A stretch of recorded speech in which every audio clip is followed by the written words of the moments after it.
பார்ப்பதற்கே ஒரு தெய்வ பக்தி, அந்த ஒரு பெரிய மனுஷையா அப்படின்னு சொல்லக்கூடியத. பணம் மட்டும் இல்ல, பதவி மட்டும் இல்ல, சுகம் மட்டும் இல்ல, புகழும் சேர்ந்து கிடைக்கும். புகழ் மட்டும் இல்ல, புண்ணியமும் சேர்ந்து கிடைக்கும். புண்ணியம் மட்டும் இல்ல, அந்த தன்மான உணர்ச்சியை குரு அதிகமாக தூண்டி தன்மான இழப்பை கொடுத்து இடம் மாறுதல்களை ஏற்படுத்துவதெல்லாம். சும்மா எல்லாரும் மாதிரி சம்பாதிக்கிறோம், இருக்கிறோம், சாப்பிடுறோம், தூங்குறோம் இல்லாம அந்த வாழ்க்கை ரசிக்க கூடியதா. இந்த வாழ்க்கையில எனக்கு நீங்கள் செய்த தானம், தர்மம், இறைப்பணி, கோவில் பணி, புண்ணிய காரியங்கள் அத்துணையும் கொண்டுட்டு உங்களுடைய இறக்கப்பட்ட மனசிற்கு வாழ்க்கையை உயர்த்தக்கூடிய நிலையை கொடுக்கிறாருன்னு சொல்றாங்க. அப்ப அந்த 4ஆம் இடம் என்று சொல்லக்கூடிய ஒரு வீடு நிலைக்கணும், ஒரு வாகனம் நிலைக்கணும், ஒரு சுகம் நிலைக்கணும்.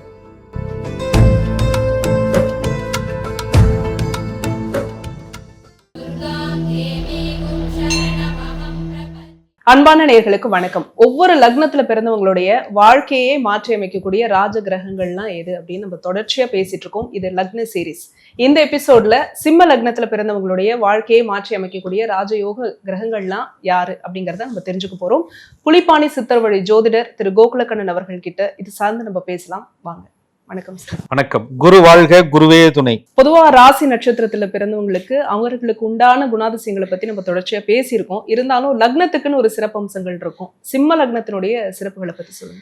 பொதுவா எல்லோருக்குமே ராசி தெரியும், நட்சத்திரங்கள் தெரியும். ரொம்ப ரேரா லக்னமும் எனக்கு தெரியும் அப்படின்னு சொல்றவங்க இருக்காங்க. சிலர் பேர் லக்னத்துக்கு இந்த வீடியோ பொருந்துமா அப்படின்னு கேட்கும் போதே அவங்களுக்கு லக்னம் தெரிந்திருக்கிறதுக்கு வாய்ப்பு அதிகம் இருக்கு. ஜோதிட அமைப்புகள்ல ராசிக்கு பயிற்சி பலன்கள் பார்க்குறோம். குரு பயிற்சி, சனி பகவானுடைய பயிற்சி, அந்த மாத பலன்கள், இதெல்லாம் தின பலன்கள், இதெல்லாம் பார்க்குறோம். ஆனாலும் நம்மளுடைய பிறப்பு ஜாதகம் என்பது கிரகங்களுடைய அந்த விதி பலன், சேர்க்கை பலன்கிறது லக்கணத்தை மையமாக வைத்து நிர்ணயிக்கப்பட்டது. அப்ப அந்த லக்னத்திற்கு கிரகங்களுடைய அமைப்பு எப்படி இருக்கு, அந்த கிரகங்கள் யாரெல்லாம் இவங்களுக்கு லக்னத்திற்கு ராஜயோகத்தை கொடுக்கக்கூடிய யோகாதிபதிகள், அந்த ராஜயோகாதிபதிகளுடைய கிரகங்களுடைய அமைப்புகள் அவங்களுடைய வாழ்க்கையில தசாநாதனா வர்றாங்களா, அதை பொறுத்து தான் ஒரு ஜாதகத்தினுடைய யோகம் அப்படிங்கிறதே அமையுது. ஒரு சபையில இருக்கும் பொழுது எனக்கு முன்னுரிமை கிடைக்கணும், ஒரு சபையில இருக்கும் பொழுது எல்லாரும் என்னை கவனிக்கணும், ஒரு சபையில இருக்கும்போது நான் பேசுற பேச்சுக்கு ஒரு மதிப்பு கிடைக்கணும், ஒரு சபையில இருக்கும் பொழுது என்னை யாரும் மட்டம் தட்டிடக்கூடாது, எனக்கான வேல்யூவை யாரும் குறைச்சிடக்கூடாது, என்னுடைய பதவியோ அந்தஸ்தோ கௌரவமோ ஏதாவது ஒண்ணு இந்த பிறவியில நான் விட்டுட்டு போனோம். சும்மா எல்லாரும் மாதிரி சம்பாதிக்கிறோம், இருக்கிறோம், சாப்பிட்றோம், தூங்குறோன்னு இல்லாம அந்த வாழ்க்கை ரசிக்க கூடியதா. இந்த வாழ்க்கையில எனக்கான அங்கீகாரம் என்ன, நான் ஒரு ரோல் மாடலா இருந்துட்டு போகணும் அப்படின்னு நினைச்சா அவங்க சிம்ம லக்னத்தில் பிறந்தவர்களாக இருப்பாங்க. அந்த சிம்ம லக்னத்தில் பிறந்தவங்களுக்கு பாத்தீங்கன்னு சொன்னா எந்த இடத்துலையும் தன்னை குறைத்து, அதாவது மற்றவங்க பெருமையா மதிக்கிறது அப்படிங்கிறத விட தன்னைத்தானே ஒருத்தர் உயர்வாக நினைத்து கொள்வது அப்படின்னா அது மண்டக்கணம். அப்படி கிடையாது. நீ யாரா எனக்கு சர்டிஃபிகேட் கொடுக்கறதுக்கு, நீ யாரா என்னைய குறை கண்டுபிடிக்கிறதுக்கு, நீ என்னையா சொல்றதுக்கு, நீ யோக்கியனா இருந்து காட்டு, அப்புறம் என்னைய பத்தி சொல்லுத அப்படின்ற ஒரு மனநிலை எப்பயுமே சிம்ம லக்னத்தில் பிறந்தவர்கள்ட்ட இருக்கும். சொல்பவர்கள் சரியான நபர்களா அப்படி என்பதை விட சொல்பவர்கள் அதற்கு சரியான தகுதியான நபர்களா அப்படிங்கிறத தான் சிம்ம லக்னக்காரங்க பார்ப்பாங்க. அந்த தகுதி இருக்கிறவங்க என்ன சொன்னாலும் அப்ப கூட லேசா கேட்டு வச்சுக்கிடுவாங்களே தவிர கண்ணால் காண்பதும் போய் காதால் கேட்பதும் போய் தீர விசாரிப்பதே மெய் என்று சிம்ம லக்னத்தில் பிறந்தவர்கள் அதை அப்படியே டெப்த் வரையும் போய் என்னவா இருக்குன்னு சொல்லி அனலைஸ் பண்ணி அந்த விஷயத்தை கிரகித்து அதை தன்னுடைய மனநிலைக்கு ஒத்து வந்தா, தன்னுடைய புத்திக்கு ஒத்து வந்தா மட்டும்தான் ஏத்துக்கக்கூடிய டைப்பா சிம்ம லக்னத்துல பிறந்தவங்க இருப்பாங்க. ஆக இந்த லக்னத்தினுடைய குணாதிசயமே யாரு என்ன சொன்னாலும் கேட்கக்கூடிய குணாதிசயங்கள் இருக்காது. யாரு இவர்களை மட்டம் தட்டினாலும் அவர்களுடைய பழகக்கூடிய குணாதிசயங்கள் இருக்காது. பணம் மட்டும் பத்தாது, பதவி புகழ் வேணுங்கிற கொள்கை ஒருத்தட்ட இருக்கு, நான் ஏதாவது ஒன்று உருவாக்கிட்டு போகணுங்கிற அமைப்பு இருக்கு அப்படின்னு சொன்னா அவங்க சிம்ம லக்னத்துல பிறந்தவங்கள நிச்சயம் இருப்பாங்க. அந்த லக்னத்திற்கு தகுந்த மாதிரி அந்த லக்னத்திற்கு யோகாதிபதிகள் எல்லாம் சரியான அமைப்புகள்ல இருந்துட்டா இவங்க நினைச்ச அத்தனை விஷயங்களும் சிம்ம லக்ன ஜாதகர்களுக்கு கண்டிப்பா கிடைக்கும். இப்போ சிம்ம லக்னத்தினுடைய சிறப்புகளை பத்தி சொன்னீங்க. இவங்களுடைய வாழ்க்கையை மாற்றி அமைக்கக்கூடிய அந்த ராஜயோக கிரகங்கள் இது வாழ்க்கையவே மாத்துதுன்னு சொன்னா நல்ல விதமாகவும் மாத்தும், அதே நேரத்துல கிரகங்களுடைய அமைப்பு சாதகமா இல்லைன்னா எதுக்குடா அந்த பிறவி, என்னடா இது வாழ்க்கை அப்படின்ற மாதிரி ஒரு சூழலையும் உருவாக்கும். அந்த வகையில ஒரு மனிதனுக்கு தேவையானது முதல்ல வந்து நல்ல தீர்க்கமான உடல் ஆரோக்கியம், மனம் வந்து சந்தோஷமா இருக்கிறது. அப்ப ஒரு நல்ல ஒரு தேக பலம், மன வலிமை, நல்ல எண்ணங்கள், நல்ல நபர்களுடைய தொடர்புகள் இதெல்லாம் கொடுக்கறது யாரு அப்படின்னு பார்க்கும்போது அவர்கள் பிறந்த லக்னாதிபதி. அதனே அதிபதி அப்படின்னா அவர் தான் வந்து அந்த வீட்டுக்கு ஓனர் அப்படின்னு சொல்லலாம். அவரை மையமாக வைத்து தான் மற்ற அமைப்புகள்லாம் இருக்கும்.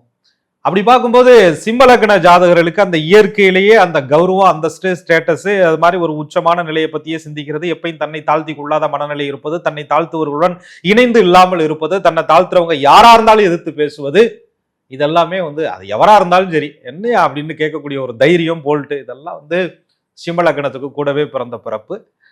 அதை கொடுக்கக்கூடியவர் சூரியன். ஆத்ம பலம் அந்த அமைப்பை கொடுக்கக்கூடியவர் சூரியன். மன தைரியம் அதை கொடுக்கக்கூடியவர் சூரியன். பெருமை பெற்ற வாழ்வு அதை கொடுக்கக்கூடியவர் சூரியன். அரசாங்க அனுகூலங்கள், அரசாங்க பதவிகள், அரசு உச்ச பதவிகள், ராஜ்யம் இதை கொடுக்கக்கூடியவர் சூரியன். தந்தை, தந்தையினுடைய உதவி, தந்தையினுடைய அனுகூலம் இதை கொடுக்கக்கூடியவர் சூரியன். தந்தை வழி சொத்துக்கள், தந்தையினால் பெறக்கூடிய பாக்கியங்கள் இதை கொடுக்கக்கூடிய சூரியன். சிவன் அருள். சிம்ம லக்ன ஜாதகத்திலே பிறந்தவர்கள் சிவபக்தன் மேல், சிவ பக்தி மேல் அதிகமாக, சிவனை யார் பக்தி பண்ணினாலும் அவங்க மேலையும் இவங்க மதிப்போடு நடந்துவாங்க, சிவன் மேலையும் பக்தியோடு நடந்து கொள்வாங்க. ஆக சிவனையும் வழிபட்டு சிவன் அடிகாரிகளுக்கும் தேவையான தொண்டுகள் செய்யக்கூடிய ஒரு அமைப்பு சிம்ம லக்னத்தில் பிறந்தவங்களுக்கு இருக்கு. நிறைய சிம்ம லக்னத்தில் பிறந்தவங்க ட்ரஸ்ட், சோசியல் சர்வீஸ், அதுக்கப்புறம் கோவில், ஆலய பணி, இல்லைன்னு சொல்லாத ஒரு குணம், இது எல்லாமே பார்த்தீங்கன்னா ராஜமரியாதை, இதெல்லாமே வந்து கௌரவம், இதெல்லாமே சூரியன். அப்ப இது ஒரு மனித வாழ்க்கையில் பிரதானமானது. அந்த அமைப்புகளை கொடுக்கக்கூடிய சூரியன் சிம்மத்தில் பிறந்தவர்களுக்கு நல்ல அமைப்புகள்ல இருக்கணும். அந்த லக்னாதிபதினு சொல்லக்கூடிய சூரியன் எந்த நிலையிலையும் பங்கம், அதாவது பாதிக்கப்பட்ட நிலையில் இருக்கக்கூடாது. அப்படி சிம்ம லக்னத்தில் பிறந்தவர்களுக்கு ராஜயோகத்தை கொடுக்கக்கூடியவர்ல லக்னாதிபதி மிக மிக முக்கியமானவர். அவருடைய இருப்பு, சேர்க்கை, பார்வையை பொறுத்து குணாதிசயங்கள் கூடிக்கிட்டே போகும்.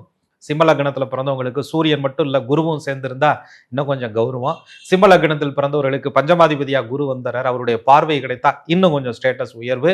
பாதக கிரகங்கள் லக்னத்தை கைப்பற்றாம பாவ கிரகங்களுடைய பார்வையில லக்னாதிபதி இல்லாமல் இருந்தால் முழுக்க முழுக்க ராஜயோகத்தை சிம்ம லக்னத்தில் பிறந்தவர்களுக்கு சூரியன் 100% கொடுப்பார். எண்ணம் போல் வாழ்க்கை அப்படின்னு சொல்லுவாங்க. அப்படி சிம்ம லக்னத்துல பிறந்தவங்களுடைய வாழ்க்கை வந்து உயர்ந்த நிலைக்கு போகணும், ஏன்னா அவங்க உயர்வான எண்ணங்களை கொண்டவர்களாக இருக்காங்க. அப்ப சூரிய பகவான் நல்ல நிலையில இருக்கணும் அப்படின்னு சொன்னீங்க. ஒருவேளை நல்ல நிலையில இல்லைன்னா என்ன? அப்பயும் எண்ணத்துல வந்து குறைவு இருக்காது. என்ன நினைப்பாங்கன்னா தன்னைத்தானே ஒரு பெரிய ஆளா அவங்க நினைக்கிறதுல தப்பு இல்லை. ஆனா யாரும் அதை மதிக்கிறாங்களான்னே தெரியாம அந்த ஒரு பிடிவாத குணமா நான் சொல்றதுதான் சரி அப்படின்ற மாதிரி இருப்பாங்க. யாராவது நம்மளை வந்து குறைத்து மதிப்பிட்டாலும் கூட மற்ற சூரியன் பலமா இருக்கிறவங்க கண்டுக்காம வளர்ச்சியில காமிச்சிருவாங்க. ஆனா அந்த சூரியன் பலம் குறைந்தவர்கள் அதவே மனசுல போட்டு ரொம்ப பலவீனப்படுவாங்க. அப்புறம் சூரியனுடைய அந்த இயற்கை அமைப்புகள்னு சொல்லக்கூடிய ராஜ்யம், பதவி, அரசாங்க தொந்தரவு, அரசு வேலைகள்ல சிக்கல்கள், தந்தைக்கும் அவங்களுக்கும் பிணக்கங்கள் உண்டாகிற மன கஷ்டங்கள் ஏற்படுறது, தந்தை வழி சொத்துக்கள் அனுபவிக்கிறதுல சிக்கல்கள் வர்றது, கண் போன்ற உபாதைகள், கண் பார்வை, இந்த பல்லு வலி, இந்த மாதிரி சம்பந்தப்பட்ட எப்போ பார்த்தாலும் உடம்புல வந்து சரீரம் வந்து உஷ்ணம் சம்பந்தப்பட்ட பிரச்சனைகளே அதிகமாக இருக்கிறது. மருத்துவ ஜோதிடம்னே ஒரு அமைப்பு இருக்கு, கிரகங்களுக்கும் நோய்க்குமான சில அமைப்புகள் இருக்கு, அது நோய் தீர்க்கக்கூடிய சில ஆலயங்கள் கூட இருக்கு. நம்ம அதை அடுத்த பகுதியில் பார்க்கலாம். அது மாதிரி உடல் சம்பந்தப்பட்ட விஷயங்கள் எல்லாத்துலேயுமே அந்த சூரியனுடைய அமைப்பு அவங்களுக்கு வந்து பிரச்சனைகளை கொடுக்கும். அதுக்கப்புறம் அவங்களுக்கு பார்த்தீங்கன்னா எந்த இடத்துலையுமே ஒரு பதவி கிடைக்க போகும்போது, பதவினா அவங்க வேலை பார்த்துட்டே இருக்காங்க, எல்லாரும் ஒரு அடுத்த கட்ட ப்ரொமோஷன், உயர்வை எதிர்நோக்கும் இல்லையா? அப்படி கிடைக்க போகும்போது பார்த்தீங்கன்னா அந்த வேலையில பிரச்சனை வந்துடும், அது இன்னொருத்தருக்கு போய் பலன் தர மாதிரி போயிடும்.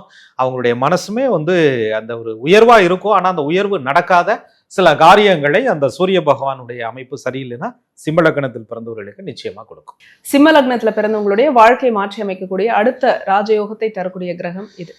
ராஜயோகம்னு சொல்றது வந்துங்க, எல்லாரும் இன்னைக்கு பார்த்தா வீட்டுக்கு ஒரு ராஜா இருக்கணும் அந்த மாதிரி இல்லை. ராஜயோகம்னா நமக்கு தேவையான விஷயங்கள், நீங்க ஆசைப்படக்கூடிய விஷயங்கள் வந்து உங்களுக்கு நடக்குது. ஒருத்தர் வந்து ஒரு சின்ன தொழில் பண்ணா கூட அதுல அவர் தான் முதலாளி, அவர் வந்து 10 பேருக்கு ஒரு வேலை கொடுக்குறாரு, 2 நபருக்கு கொடுக்குறாரு, அல்லது அவரே கடை திறந்து அவரே யாருக்கிட்டையும் நான் லீவு கேட்க வேண்டிய அவசியம் இல்லையா, நானே ராஜா நானே மந்திரிங்கிற மாதிரி இருக்கிறாரு அப்படின்னா சூரியன்லாம் இங்க வலுவா இருக்கிறாரு அப்படின்னு அர்த்தம். தன்னுடைய சுயத்தை நிரூபிக்கக்கூடிய இடங்கள் எல்லாத்துலேயுமே சூரியன் பலமா இருக்கிறாருன்னு அர்த்தம். அப்ப இந்த மாதிரியான ஆட்களுக்கு ஒரு தனி மரியாதையே கிடைக்கும். அவங்க உண்டு அவங்க வேலை உண்டுன்னு இருப்பாங்க, யார் வம்பளையும் தலையிட மாட்டாங்க அப்படின்பாங்க.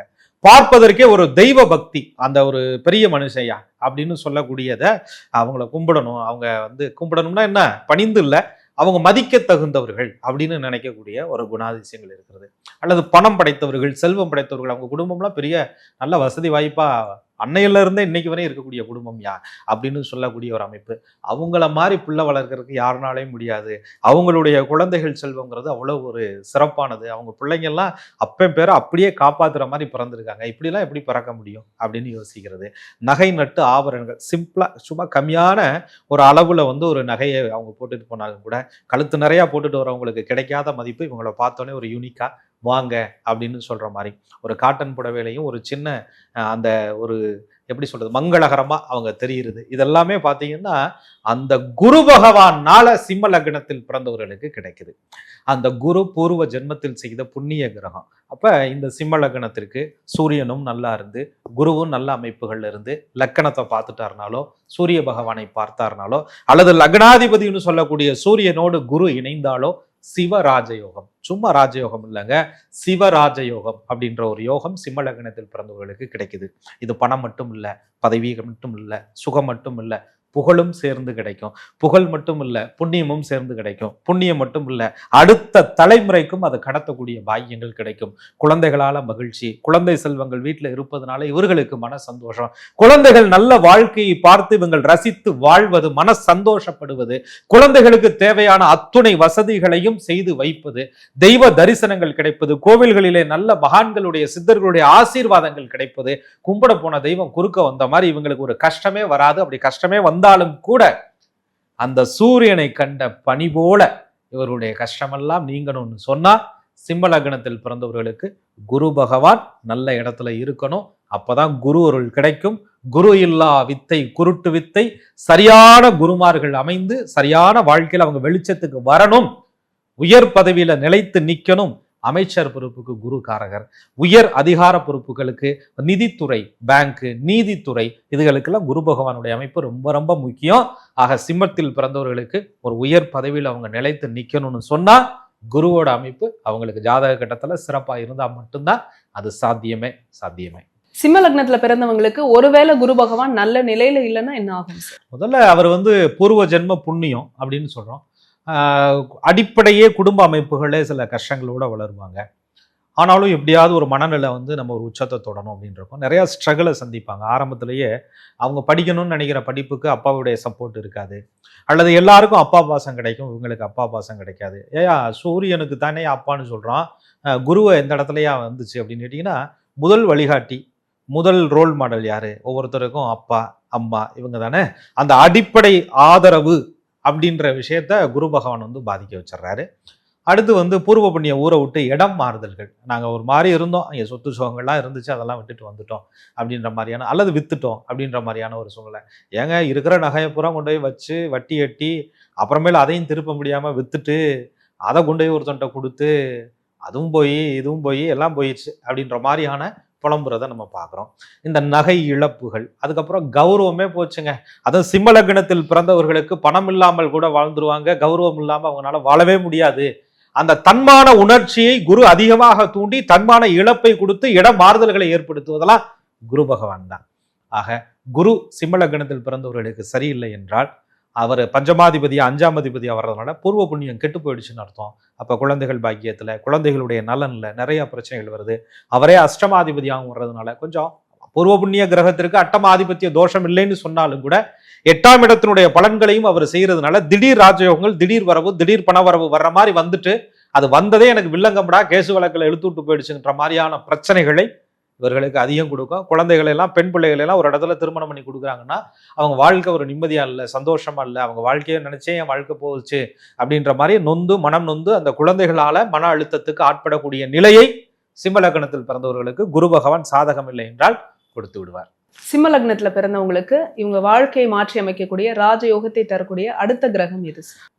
இப்ப நம்ம சூரியனுடைய ஆத்ம பலத்தை சொன்னோம். இதெல்லாம் உங்களுக்கு கிடைக்கணும்னா பூர்வ ஜென்ம புண்ணிய கிரகம் உங்களுக்கு குரு பகவான் நல்லா இருக்கணும்னு சொன்னோம். அதுக்கப்புறம் என்ன பாவம் பண்ணணும் தெரியல அப்படின்னு சில பேர் நிறைய பேர் சொல்றத கேட்கிறோம். அதே மாதிரி நான் என்ன புண்ணியம் பண்ணேன்னு தெரியல, கடைசி நிமிஷத்துல தப்பிச்சிட்டேன் அப்படின்னு சொல்றதையும் கேட்கிறோம். நான் என்ன புண்ணியம் செய்தேன் என்ற கேள்விக்கு விடை தருபவர் 5, 9 தாங்க லக்னத்திற்கு. அப்போ 9 கூடைய அந்த பாக்யாதிபதி அவர் என்ன பண்றாரு அப்படின்னு கேட்டா, உங்களுக்கு வரக்கூடிய ஆபத்துகளை, பெரிய ஆபத்தா வரப்போகுது, அது மயிரிழையில லேசா வந்துட்டு அப்படியே போயிடுது. பெரிய பண கஷ்டம் வரப்போகுது, யாரோ ஒருத்தர் கூப்பிட்டு கொடுத்து உதவிடுறாங்க.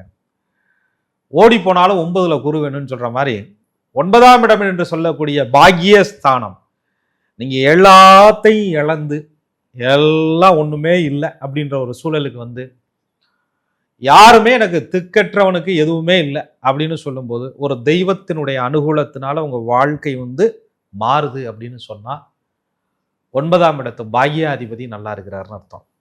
நீங்கள் செய்த தானம், தர்மம், இறைப்பணி, கோவில் பணி, புண்ணிய காரியங்கள் அத்துணையும் கொண்டுட்டு வந்து உங்களுடைய இறக்கப்பட்ட மனசிற்கு வாழ்க்கையை உயர்த்தக்கூடிய நிலையை கொடுக்குறாருன்னு சொன்னா 9 கூடிய பாக்யாதிபதி நல்லா இருக்குன்னு அர்த்தம்.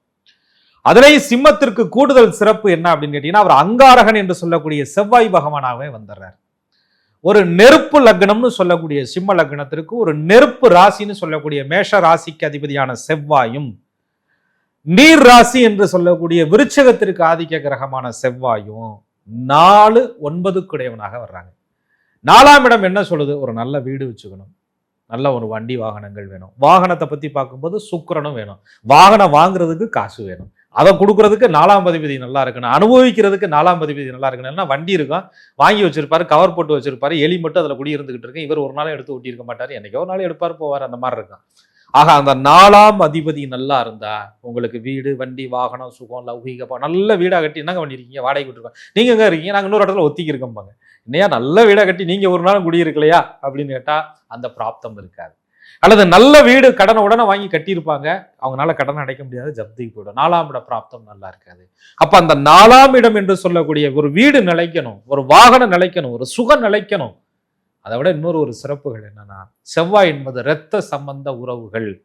சிம்மத்தை பொறுத்தவரையும் அவங்க வந்து அவங்க சொசைட்டி முன்னாடி, அவங்களுடைய குடும்ப உறுப்பினர்கள் முன்னாடி, அவங்களுடைய குடும்பத்தார் 4 பேர் இருந்தாங்கன்னா அதுக்குள்ள ஒரு ஆள் முன்னாடி தன்னுடைய தனித்துவத்தை எப்பயுமே காட்டணும்னு நினைக்கக்கூடிய மனப்போக்கு கொண்டவர்கள்.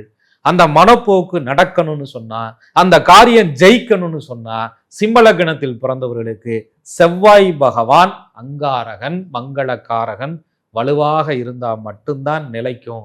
இல்லைன்னா அவங்களுக்கு இந்த பாக்கியம் எல்லாம் கிடைக்காது.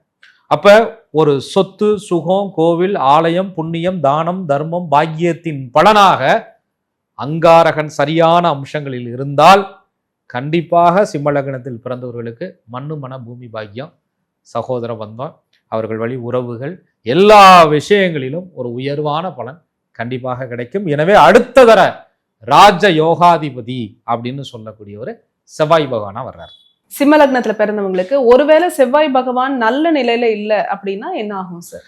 நீங்க சொல்ற மாதிரி ஒரு வேளை கூட நிம்மதியா இருக்க முடியாது. அதாவது சிம்ம லக்னத்தில் பிறந்தவர்களுக்கு அங்காரகன் அம்சம் இல்லாத இடத்தில் இருந்தால் சோறு துணி கையேந்தி நிற்க செய்யும்னு சொல்றாரு. ஆனா சிம்மத்தில் பிறந்தவங்க அந்த மனநிலை இல்லாதவங்க, நான் யார்கிட்ட போய் கேட்க மாட்டேன்னு சொல்றவங்க, அதை உடைச்சிருவார். நீ போய் கேட்டா தான் என் வாழ்க்கை அப்படின்ற நிலைமையை கொண்டுட்டு வந்துடுவார். உதவி கேட்கிறேன், எனக்கு மனம் இல்லை, கேட்டா தான் வாழ்க்கை அப்படின்னு சொல்லுவார். நான் யார் வீட்லையும் போய் இருந்து பழக்கம் இல்லை, அங்கே போய் இரு அப்படிம்பார். எங்க அண்ணன் தம்பிட்ட காசு வாங்கி பழக்கம் இல்லை, எனக்கும் சின்னவன்ட்ட நான் போய் என்ன உதவி கேட்கறது, கேட்க வச்சிருவார். உடல் நான் தான் அப்படின்றத குறைச்சி விட்டுருவார். அந்த செவ்வாய் வரும் பொழுது மனபலம், தேகபலம், தைரியம், தன்னம்பிக்கை எல்லாமே பாதிக்கப்படும். போலீஸ் ஸ்டேஷன் வழக்கு அதுவே வந்து ஒரு பெரிய பிரச்சனையாக போயிடும். எது பதவியாக கிடைச்சிச்சோ அந்த பதவினாலேயே இன்கம் டேக்ஸில் மாட்டிக்கிறது, பெரும் தனத்தை கொடுக்குற மாதிரி கொடுத்துட்டு, சிம்ம லக்னத்தில் பிறந்தவர்களுக்கு சூரியன் பதவியை கொடுத்து குரு பெரும் தனத்தை கொடுத்து அங்காரகன் சரியில்லாத அம்சங்களில் இருந்தால் அல்லல்கள் படக்கூடிய சூழலை உருவாக்கி சட்ட வரம்பிற்குட்படுத்தி சிறை வாசத்தை கொடுக்கக்கூடிய அமைப்புகளை கூட செவ்வாய் பகவான் சிம்ம லக்னத்தில் பிறந்தவங்களுக்கு செய்வார். ஆக செவ்வாய் வந்து சாதகமற்ற நிலையில் இருந்தால் வழக்கு, வம்பு, பிரச்சனை, ஆக்சிடென்ட், விபத்து, உடம்புல வந்து ரண சிகிச்சைகள் இதெல்லாம் கூட சிம்ம லக்னத்தில் பிறந்தவர்களுக்கு செவ்வாயினால கண்டிப்பா உருவாகும். ஆக செவ்வாய் என்பது ஒரு நல்ல அமைப்புகளில் செவ்வாய் பகவான் இருக்க வேண்டிய நிலையில் இருந்தால் சிம்ம லக்னத்தில் பிறந்தவர்களுக்கு ராஜ யோகமே. சிம்ம லக்னத்துல பிறந்தவங்களுக்கு சந்திர பகவான் என்ன நிலையில இருக்காரு சார்? நிச்சயமா இது ஒரு அருமையான கேள்வி. அதாவது எப்படின்னா, ஒரு லக்கணம் அப்படின்றது நமக்கு தெரியுது, லக்னாதிபதி அப்படின்னு தெரியுது. ராசி தெரியல அப்படின்றது பெரும்பான்மையா கிடையாது.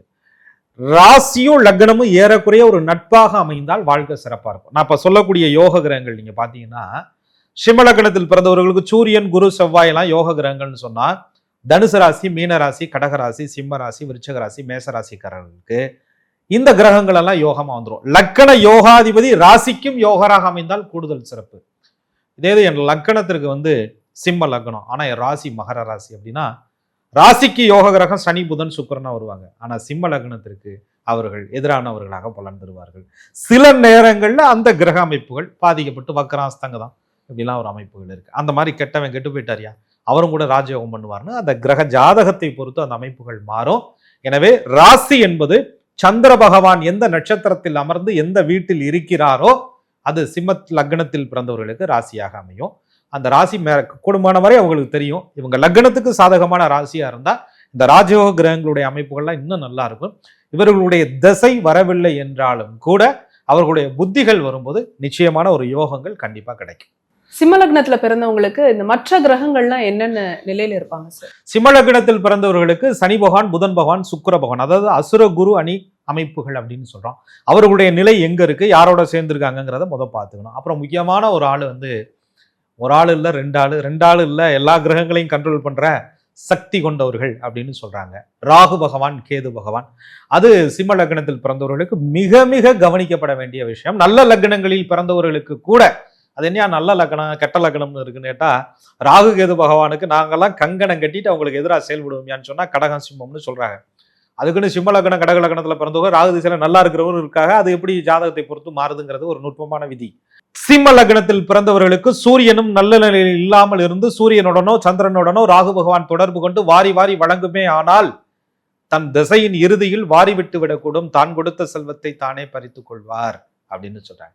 அப்ப ராகு பகவானுடைய நிலைமை ரொம்ப ரொம்ப முக்கியம்.